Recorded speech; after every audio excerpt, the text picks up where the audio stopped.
survivors. Look around us. This is not the world our parents lived in. This is not the world we were promised. We live in an era of relentless, unforgiving change. The ground beneath us is shifting, and the rules are rewritten overnight. And in the whirlwinds of uncertainty, most of us feel frozen, trapped. We cling to what was comfortable, to a version of ourselves that's no longer sustainable. Friends, I want to be honest with all of you.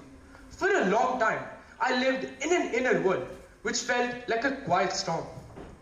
The pressure to succeed, the fear of not being enough, the anxiety of a future I couldn't control. It all felt like a cage. I wanted to stay in my comfort zone so as to avoid anything that might trigger that familiar sense of dread. But in doing so, all I was doing was just standing still, watching as the world was moving on without me.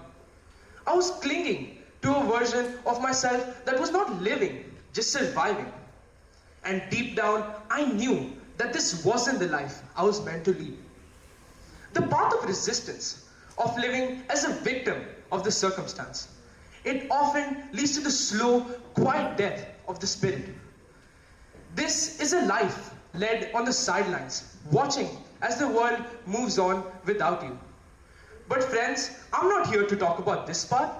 I'm here to talk about the second part, the one that requires courage, the one that demands everything from you. This journey is defined by three simple yet profound actions. The first is to adapt. To adapt, this is not a passive act of surrender. It is the art of strategic and fluid response. Think of the mighty oak tree. It doesn't fight the hurricane, it bends with it. Its strength doesn't lie in its rigidity, but in its flexibility. Its roots dig deeper into the shifting soil, a silent testament to its will to survive.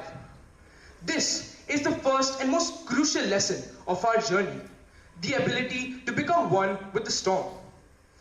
As the legendary Bruce Lee once said, "Be water, my friend. Empty your mind. Be formless and shapeless, just like water.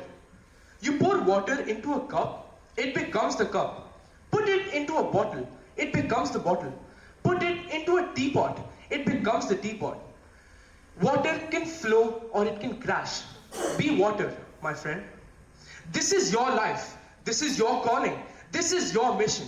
You must be relentless. The market changes, you become the market. Your plan fails, you become the new plan. You must be fluid. You must be formless. You must embrace the very thing you fear, change. Because as Tony Robbins says, and he's right, believe me, the only thing that's consistent is change. So if you can learn how to adapt and evolve, you will become successful. But merely adapting isn't just enough. That's just the foundation, not the destination. After we bend, we must rise. We must ascend. Ascending is about turning adversity into an unfair advantage. This is about finding that hidden strength you never knew you once had. It's about viewing those struggles and obstacles not as roadblocks, but as stepping stones to a higher level of existence. This is the moment when you stop asking, "Why me?" and start asking, "What's next?" This is the hard work that you've put in, the lonely hours, the quiet moments that you spend in the gym, in the library, in the dark.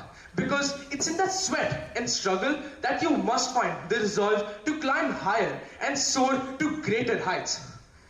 And you must climb, because as David Goggins so brutally and honestly puts it, it's about getting to that point where you become uncommon amongst the uncommon people. This is what ascension truly looks like. Not a comfortable chair on top of the mountain, but the feeling of surpassing what you thought your true limits were. And then finding out those limits, those were just a story you told yourself. Think of Michael Jordan, widely regarded as one of the greatest ever in basketball. When he was cut from his high school basketball team, he didn't quit. He used that as fuel. He didn't see that as failure. He used that sting of rejection to practice even more harder, to train much longer, and to dedicate himself completely to the game.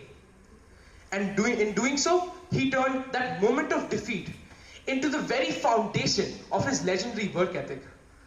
That setback, that wasn't a roadblock for him. That was just a starting line for his ascent to greatness. And so friends, I ask you now to consider this. What's the one story you've been telling yourself that needs to end today? Finally, once you've adapted to the winds of change and ascended beyond your limits, you're ready for the final and most profound step of this journey. To be. To be is to exist in a state of absolute unapologetic authenticity. This is where the masks fall away.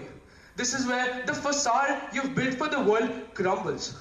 You now realize that your true strength doesn't come from that external validation, but it comes from the raw, undeniable truth of who you really are.